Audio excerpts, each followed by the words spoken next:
اور جب وہ مر جاتے تو پھر انہیں کھا لیا کرتے تھے. یعنی ذبح کرنے کا طریقہ ان کو نہیں پتا تھا. حالانکہ ذبح کرنے کا طریقہ ابراہیم علیہ السلام کے زمانے سے چلا رہا ہے. اب ابراہیم علیہ السلام کے زمانے سے چلا رہا ہے تو ابراہیم علیہ السلام کے بیٹے ایک مکہ میں تھے.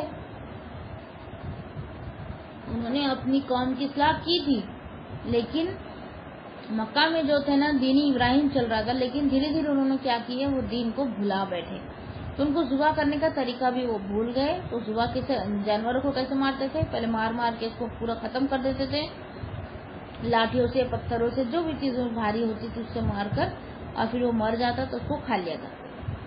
تو ابھی دیکھو ایسی جو مرغیاں مر جاتی ہے نا تو اس کو پھینک دیا جاتا ہے. تو کچھ لوگ کیا کرتے ہیں، اٹھاتے ہیں، اس کو کاٹتے ہیں اور اس کو بیچتے ہیں. اس کو بولتے ہیں 2 نمبر کا مال، اس کو سستے میں بیچتے ہیں. تو ایسے بھی لوگ ہیں کہ اس کو بھی لے کر کھاتے ہیں. تو ذبح کرنے، بنا ذبح کیا ہوا جانور کھانے سے منع کیا گیا. اس میں کیا فائدہ ہے پتہ ہے، کہ جب ہم ذبح کرتے ہیں نا تو اس کا جو گندا خون ہوتا ہے نا وہ بہہ جاتا ہے. تو اس سے کیا ہوتا ہے، جو گوشت رہتا ہے نا وہ صاف ستھرا ہوتا ہے، اس کے اندر کوئی قسم کی کراہٹ یا گندگی نہیں جاتی ہے. تو اس کو ہم بہت اچھے طریقے سے کھا سکتے ہیں، پاکیزہ ہوتا ہے وہ.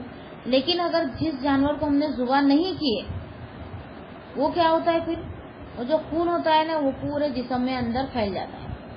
تو وہ کیا ہوتا ہے، پھر انسان کے لیے نقصان دہ ہوتا ہے. سائنس پڑھو تم تو سمجھ میں آئے گا کہ جس بات سے قرآن میں منع کیا گیا اس کے نقصانات کیا کیا ہے. وہ سائنس کو خود ہی ان کو پتہ چل جائیں گے.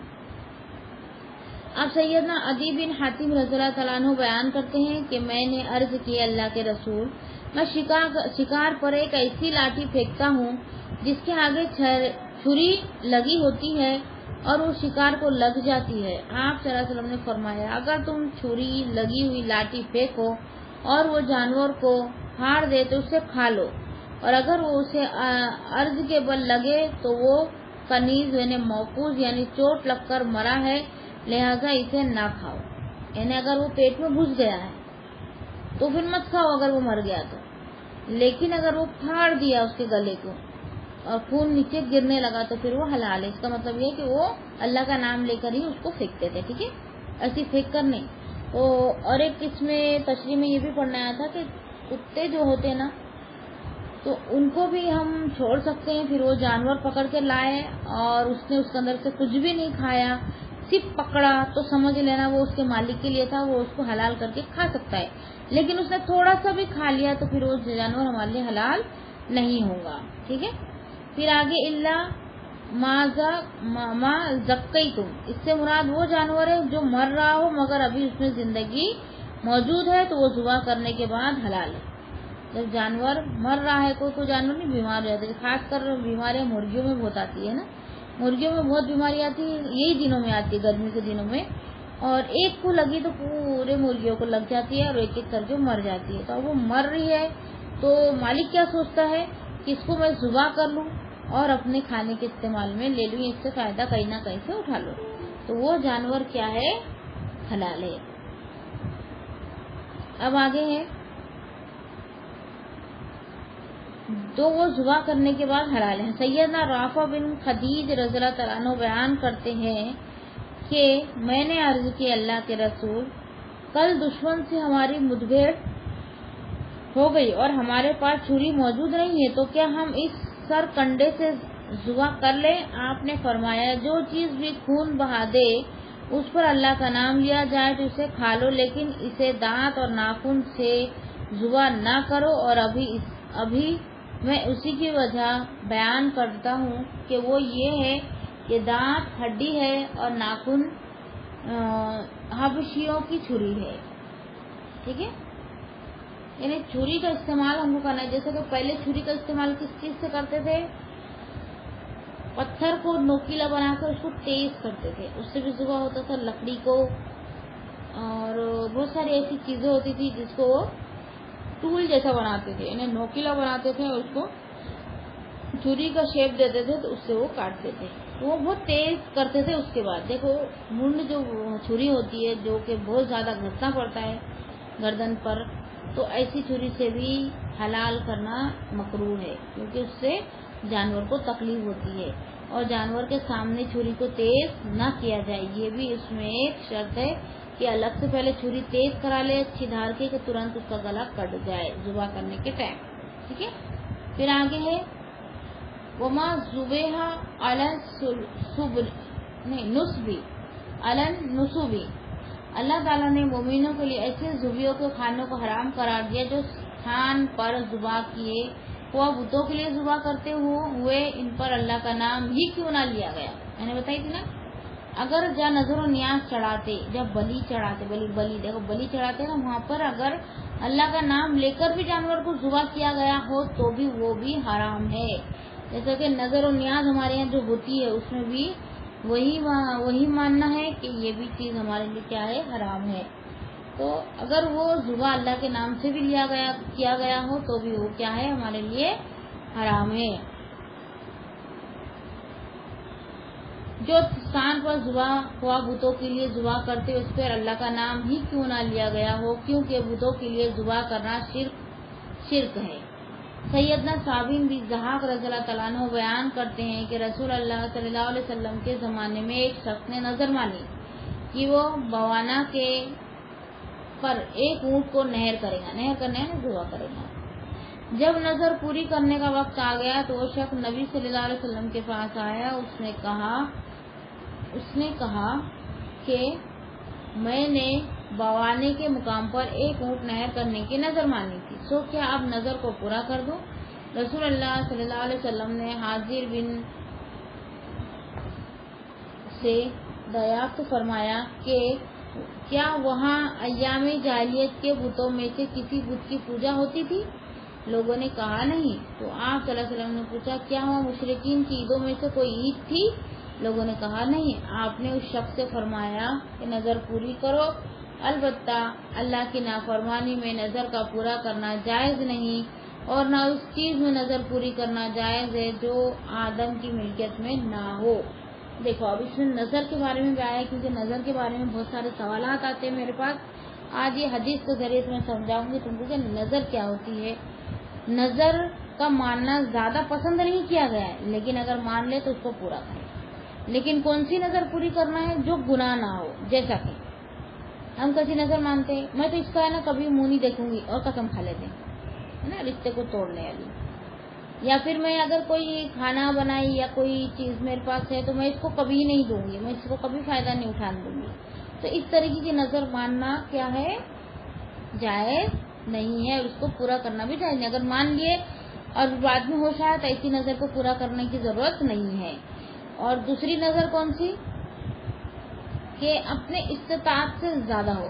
جیسا کہ ہماری استطاعت نہیں کہ ہم 100 لوگوں کو کھانا کھلائیں یا 10 لوگوں کو بھی کھانا کھلائیں, اور ہم نے کیا مان لیے کہ ہم 10 لوگوں کو کھانا کھلائیں گے, لیکن ہماری استطاعت نہیں ہے تو بھی وہ نظر کو پورا کرنا ضروری نہیں کیا گیا ہے. ٹھیک ہے. اور نہ اس چیز میں نظر پوری کرنا جائز ہے جو آدم کی ملکیت میں نہ ہو, یعنی وہی ہے اللہ کی نافرمانی میں نظر کا پورا کرنا بھی جائز نہیں. جس نظر میں اللہ کی نافرمانی ہو رہی اس میں بھی ہم کو نظر پورا کرنے کی کوئی ضرورت نہیں ہے. اور دوسرا ہے یہاں پہ کہ اس نے ایک جگہ کا نام لیا بوانا کے مقام پر میں اونٹ نہر کر سکتا ہوں. تو نبی صلی اللہ علیہ وسلم نے کیا کہا, وہاں عید منائی جاتی تھی کیا, وہاں کوئی بت کی پوجا ہوتی تھی کیا؟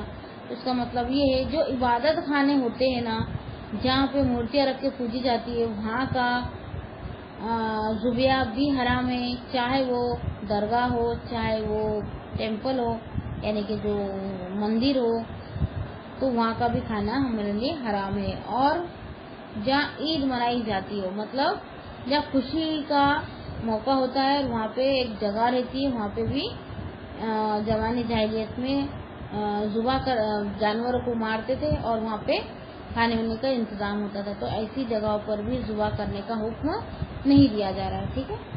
اور آگے ہے وَإِن تَقْسِيمُوا بِالْأَزْلَامِ, یعنی کفار مکہ کا یہ قاعدہ تھا کہ جب وہ کسی کام کے کرنے کا ارادہ کرتے تو تیروں کے ذریعے سے معلوم کرتے کہ وہ کام ان کے لیے مناسب ہے یا نہیں. جیسا کہ آج کے دور میں ہم بولیں گے فال نکالنا. ٹھیک ہے. یہ بھی کیا ہے, حرام ہے. وہ فال نکالتے تھے. اس کام کا نتیجہ اس کے لیے مفید ہوگا یا نقصان.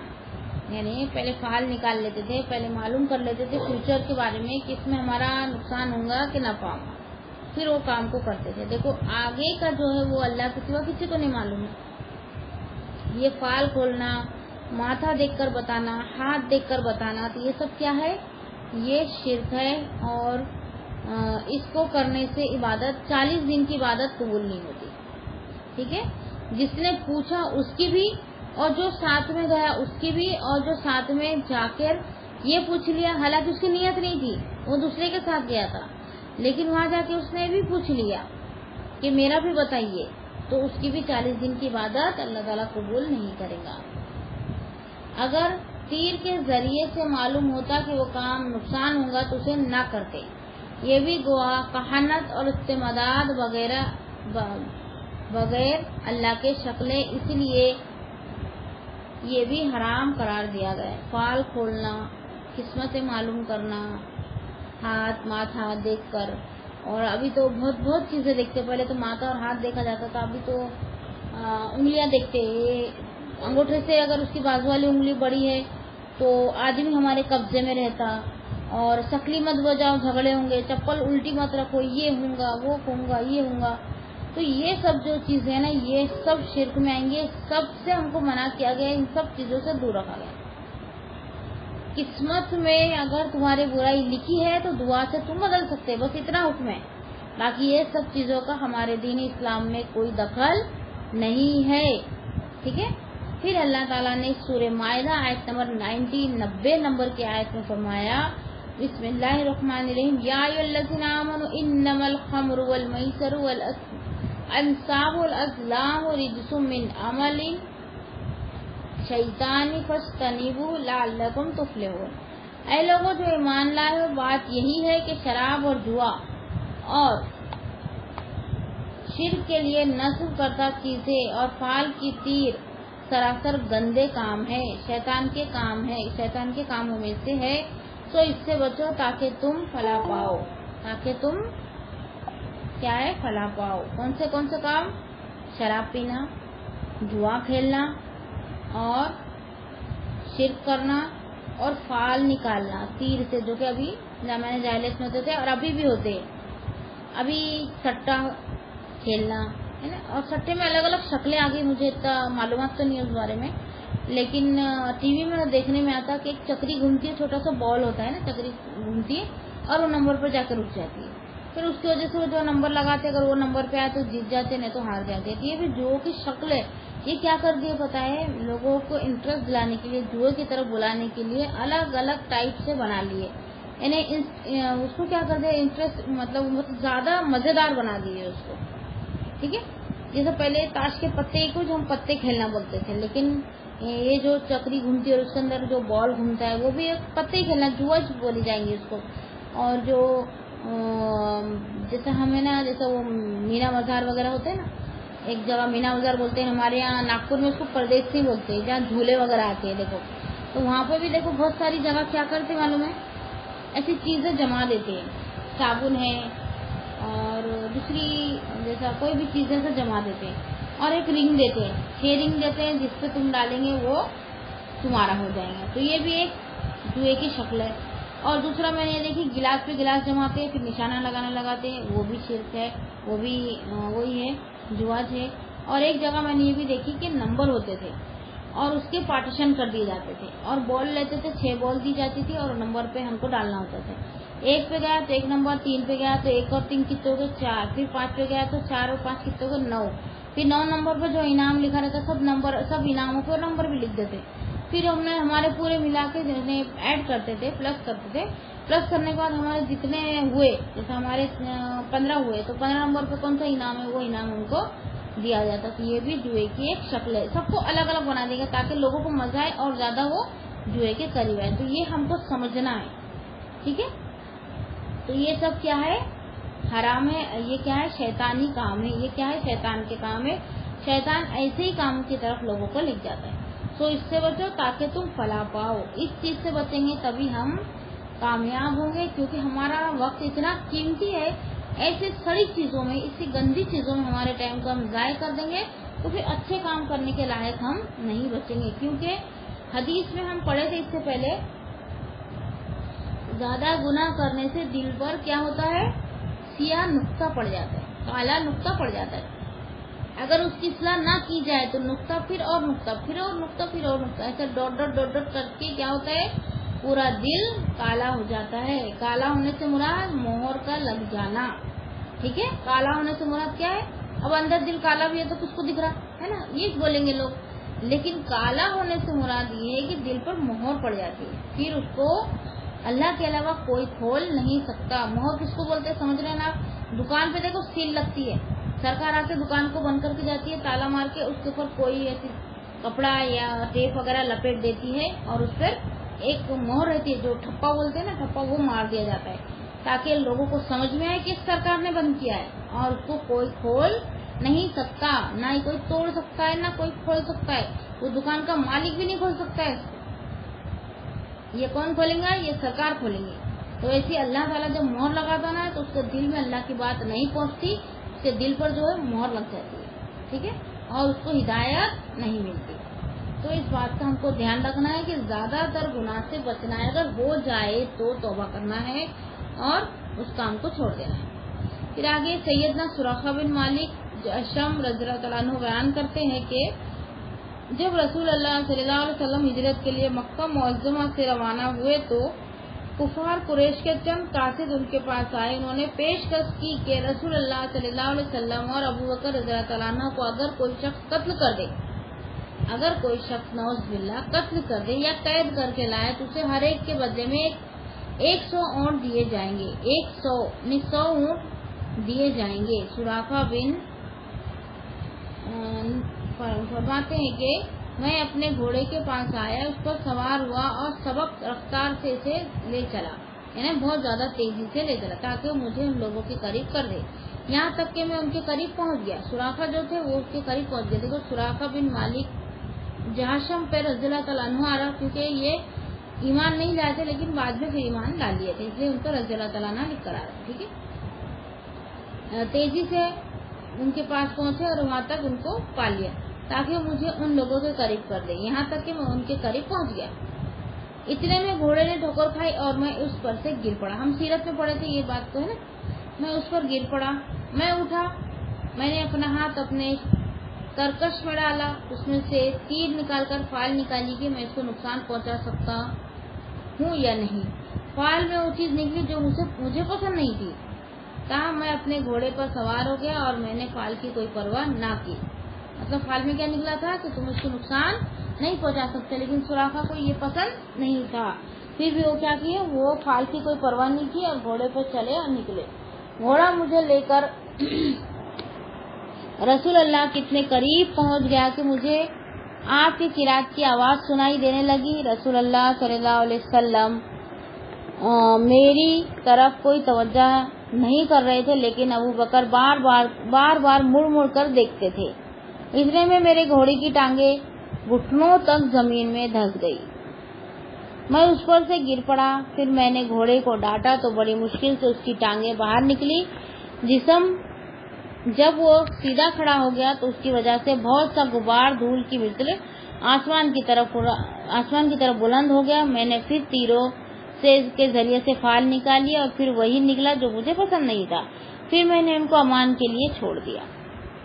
یعنی ان تک وہ گھوڑا پہنچ ہی نہیں پا رہا تھا, زمین میں دھس جا رہا تھا. زمین میں دھس کے پھر کیا ہو رہا تھا, جب وہ پاؤں باہر نکال رہا تھا تو اتنی دھول اڑ رہی تھی کہ آسمان تک اونچی جا رہی تھی کہ کچھ دکھائی نہیں دے رہا تھا. پھر وہ فال نکالتے تو فال میں یہی آتا ہے کہ نہ تو اس کو نقصان نہیں پہنچا سکتا. پھر وہ چھوڑ کر وہ مکہ واپس چلے گئے اور کسی کو بتایا بھی نہیں تھا کہ رسول اللہ صلی اللہ علیہ وسلم سے وہ ملے اور ایسا ہوا. لیکن یہ کب بتایا گیا, یہ ایمان لانے کے بعد بتایا. ٹھیک ہے, نہیں تو وہ نہیں, اس کے بدلے دوسرا کوئی چلے جاتا تھا, اس لیے انہوں نے نہیں بتایا.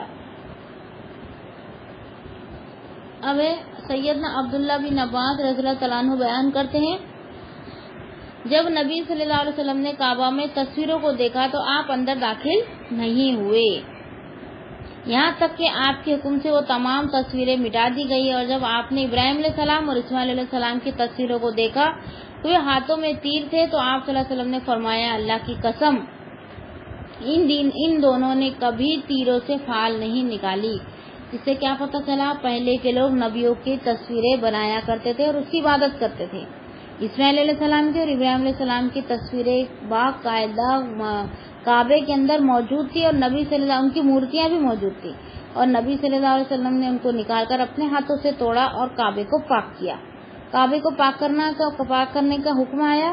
پاک کرنے سے مراد دو مطلب ہے، ایک تو ظاہری گندگی اور دوسری جو ہے شرک سے پاک کرنا، ٹھیک ہے۔ پھر آگے ہے الیوم یئیس الذین کفروا من دینکم، یعنی اب تمہاری طاقت اس قدر مستحکم ہو گئی ہے کہ تمہارے دشمنوں کی کمر ٹوٹ گئی ہے اور وہ اس چیز پر قطعی مایوس ہو گئے کہ تمہارے دین کو نیچا دکھا سکے۔ کون سے دین کو نیچا دکھاتے تھے؟ اسلام کو نیچا دکھاتے تھے، اسلام سے نفرت کرتے تھے۔ تو وہ جو دن تھے جب کوئی اسلام لایا کر کے، ایمان لایا کر کے کسی کو پتہ چلتا تو اس میں ظلم کے پہاڑ توڑے جاتے تھے، ان کو مارا جاتا تھا، گھسیٹا جاتا تھا۔ اب وہ دن ختم ہو گئے، اب اچھے دن آ گئے۔ اسی مفہوم کی ایک صحیح حدیث بھی ہے کہ سیدنا جابر رضی اللہ تعالیٰ عنہ بیان کرتے ہیں کہ رسول اللہ صلی اللہ علیہ وسلم نے فرمایا، شیطان اب اس بات سے نا امید ہو گیا ہے کہ نمازی جزیرہ عرب میں اس کی عبادت کرے۔ ہاں البتہ وہ ان کے باہمی تعلقات خراب کرنے سے مایوس نہیں ہے۔ شیطان مایوس ہے کہ اللہ کی عبادت کہیں بھی ہو۔ جو برائی میں لگ گئے ہیں ان کا پیچھا چھوڑ کر وہ اچھے لوگوں کے پیچھے پڑ جاتا ہے۔ دیکھو ہم جب دین کے کام میں لگتے ہیں نا، ہم کو وسوسے آتے ہیں،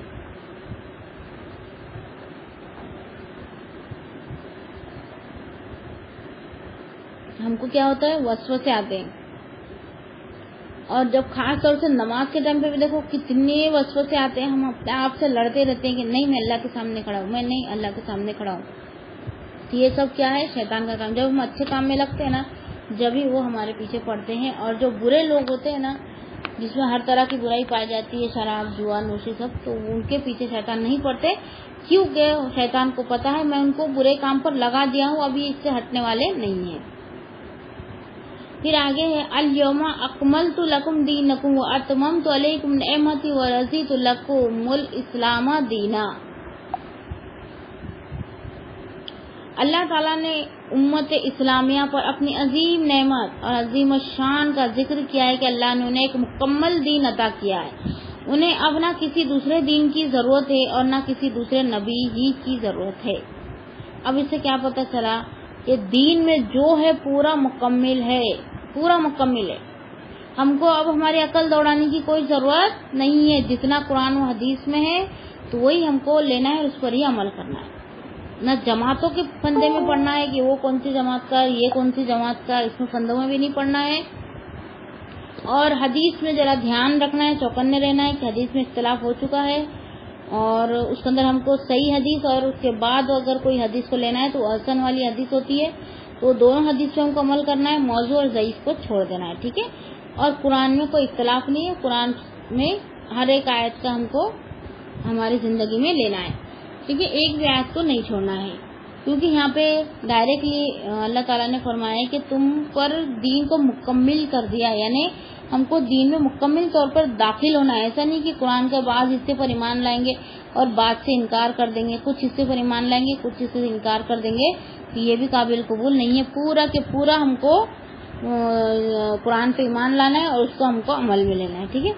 اور پھر اللہ تعالیٰ نے فرمایا سورہ آل عمران آیت نمبر 19 میں، ان الدین عند اللہ الاسلام، بے شک دین اللہ کے نزدیک اسلام ہی ہے اور کوئی دین نہیں چلے گا۔ بھلے نہ وہ دین میں کتنے بھی اچھائیاں ہوتی ہو، لیکن وہ دین اب اللہ کے پاس نہیں چلے گا۔ اللہ کے پاس اگر کوئی دین قبول ہوگا تو وہ نبی صلی اللہ علیہ وسلم کے نبوت کے بعد کوئی دین اگر قبول ہوگا تو وہ کیا ہے؟ وہ اسلام ہے۔ اسلام میں داخل ہونے کے بعد ہی ہماری نیکیوں کی کاؤنٹ کی جائیں گی، ہماری نیکیاں جو ہے کاؤنٹ کی جائیں گی، یعنی گنی جائیں گی۔ اس کے پہلے ہماری نیکیاں گنی جائیں گی۔ اگر ہم نے ایمان نہیں لایا اور کتنی بھی اچھی کتنی بڑی بڑی نیکیاں کر رہے ہیں، پانی پلا رہے، غریبوں کو کھانا کھلا رہے اور بھی بہت ساری چیزیں کر رہے، لیکن ہم نے ایمان نہیں لایا تو ہماری نیکیاں گنی نہیں جائیں گی۔ بھلے اس کو اچھائی کے بدلے میں دنیا میں اللہ تعالیٰ اس کو اچھا عطا کر دے گا اور جو بھی اس کو اللہ پاک کو دینا ہے اس کے بدلے میں وہ دنیا میں ہی دے دے گا، لیکن آخرت میں کوئی حصہ نہیں، کیونکہ ایمان کے بغیر عمل قبول نہیں ہے۔ اس کی ایک دلیل یہ بھی ہے کہ ابو طالب نبی صلی اللہ علیہ وسلم کے ساتھ کھڑے تھے، ہر ایک مصائب خود بھر جھیلتے، نبی صلی اللہ علیہ وسلم پر دھکا بھی نہیں آنے دیتے، پورا ساتھ دیے دین اسلام کے لیے، لیکن انہوں نے ایمان نہیں لائے تھے، اسی لیے ان کو کیا کریں گے، پورے جسم کو تکلیف نہیں ہوں گی، پورے جسم کو جلایا نہیں جائیں گا، بلکہ صرف پیر میں آگ کی جوتی پہنائی جائیں گی، جس سے ان کا دماغ جو ہے وہ کھولتے پانی کے جیسا پکیں گا، وہ سب سے ہلکا عذاب ہوگا جہنم کا۔ اب سوچو بھاری عذاب کیا ہے نا، انداز لگا سکتے اس سے۔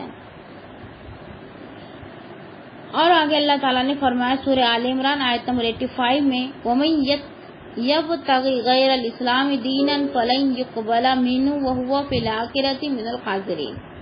اور جو اسلام کے علاوہ کوئی اور دین تلاش کرے تو وہ اس سے ہرگز قبول نہ کیا جائے گا اور وہ آخرت میں خسارہ اٹھانے والوں میں سے ہوگا۔ اب طارق بن شہاب بیان کرتے ہیں کہ ایک یہودی نے سیدنا عمر بن خطاب رضی اللہ تعالیٰ کی خدمت میں حاضر ہو کر عرض کیا، اے امیر المومنین، آپ اپنی کتاب میں ایک ایسی آیت پڑھتے ہیں کہ اگر ہم یہودی کی کتاب میں آیت نازل ہوئی ہوتی تو ہم اس کے نزول کے دن کو روز عید بنا لیتے۔ آپ نے فرمایا کون سی آیت؟ اس نے جواب دیا، الیوم اکملت لکم دینکم واتممت علیکم نعمتی، یعنی میں نے مکمل کر دیا تمہارے لیے دین کو اور میں نے تمہاری نعمت اور اپنی نعمت پوری کر دی۔ جو وہاں پہ ہے نا اللہ تعالیٰ نے فرمایا نا کہ میں نے تمہارے لیے تمہارے دین کو مکمل کر دیا، میں اپنی عظیم نعمت یعنی بڑی نعمت، اپنی عظیم احسان کا ذکر کیا، اللہ نے انہیں ایک مکمل دین عطا کیا ہے نا۔ تو یہ آیت اگر ہماری کتاب میں نازل ہوتی تو ہم اس کو عید کا دن مناتے۔ یہ سن کر سیدنا عمر رضی اللہ تعالیٰ عنہ نے فرمایا، اللہ کی قسم میں اس دن کو جانتا ہوں جب یہ رسول اللہ صلی اللہ علیہ وسلم پر نازل ہوئی تھی، عرفہ کی شام کا وقت تھا اور جمعۃ المبارک کا دن، اور جمعہ ہمارے لیے عید ہی ہے، یعنی یہ جمعے کے دن نازل ہوئی شام کے وقت، اور حجۃ الوداع کے موقع پر، جو کہ نبی صلی اللہ علیہ وسلم جب حج کیے، نبی صلی اللہ علیہ وسلم نے پوری زندگی میں ایک ہی بار حج کیے، جب یہ آیت نازل ہوئی تو وہ جمعے کے دن ہوئی، تو جمعے کو تو ہم ویسے بھی عید مناتے ہی ہیں، ٹھیک ہے۔ سیدنا ابو ہریرہ، مطلب یہ بہت اچھی بات ہے کہ ہمارا دین اللہ تعالیٰ نے مکمل پورا کر دیا اور ہم کو ایسے دین کے لیے چنا جس میں تمام اچھائیاں پائی جاتی ہے۔ جب کوئی اچھی بات ہوتی ہے تو دین کو ہم مناتے ہیں، جیسا کہ فار ایگزامپل یہ تو ہمارے دین میں جائز نہیں ہے، لیکن ویڈنگ اینیورسری ہے نا، تو اس کو ہم اچھا دن مناتے کہ نہیں اس دن ہماری شادی ہوئی تھی، یہ دن کو مناتے ہیں۔ اور یہ برتھ ڈے جو ہم پیدا ہوئے تھے اس کو بھی ہم بہت خوشی کا دن مناتے ہیں نا۔ تو کوئی ایسی چیز ہمارے ساتھ ہو جائے جس سے ہم کو بہت خوشی ہو تو وہ دن کو ہم مناتے ہیں۔ تو اسی لیے وہ یہودی کیا بول رہے ہیں کہ تمہارا دین تم پر اللہ تعالیٰ نے اس دن مکمل کر دیا، یہ تو بہت اچھی بات ہے، تو پھر یہ دن کو تم عید کا دن کیوں نہیں مناتے؟ تو اس کا جواب حضرت عمر نے یہ دیا کہ مجھے معلوم ہے کہ یہ کب نازل ہوئی، حجۃ الوداع کے موقع پر نبی صلی اللہ علیہ وسلم جب حج میں تھے، عرفات کا دن تھا، عرفات میں تھے اور جمعے کا دن تھا، تم جمعے کو تو ویسے بھی عید کا دن مناتے، ٹھیک ہے، یہ جواب تھا۔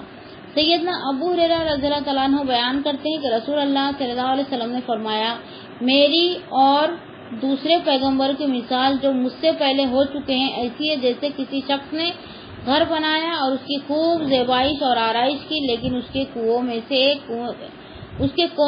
ایک کونے میں ایک اینٹ کی جگہ چھوڑ دی، پس لوگ اس کے ارد گرد پھرنے لگے اور انہیں وہ عمارت پسند آئی اور وہ کہنے لگے کہ یہ ایک اینٹ یہاں کیوں نہ رکھ دی گئی؟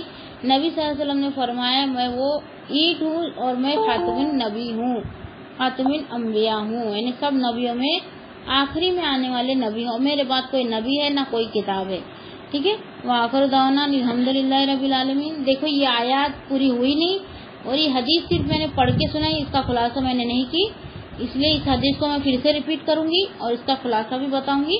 ابھی 5 کے اوپر ٹائم ہو گیا، میرے کو دوسری کلاس کرنا ہے، تو اس لیے میں اپنے درس کو یہیں روکتی ہوں، اور کل انشاءاللہ یہ تھوڑی سا ہی بچ گیا اس آیت کو، کیونکہ یہ آیت بہت بڑی تھی اور بہت اہم تھی، اس لیے میں نے اس کو بہت زیادہ ڈیٹیل میں لی تاکہ آپ کو یہ آیت اچھے سے سمجھ میں آ جائے۔ کل انشاءاللہ میں اس کو کنٹینیو کروں گی اور اس کو بھی سمجھاؤں گی، اور باقی کے آگے کی آیت بھی میں انشاءاللہ لوں گی۔ وآخر دعوانا الحمدللہ رب العالمین۔ سبحان ربک رب العزت عما یصفون، والسلام علی المرسلین۔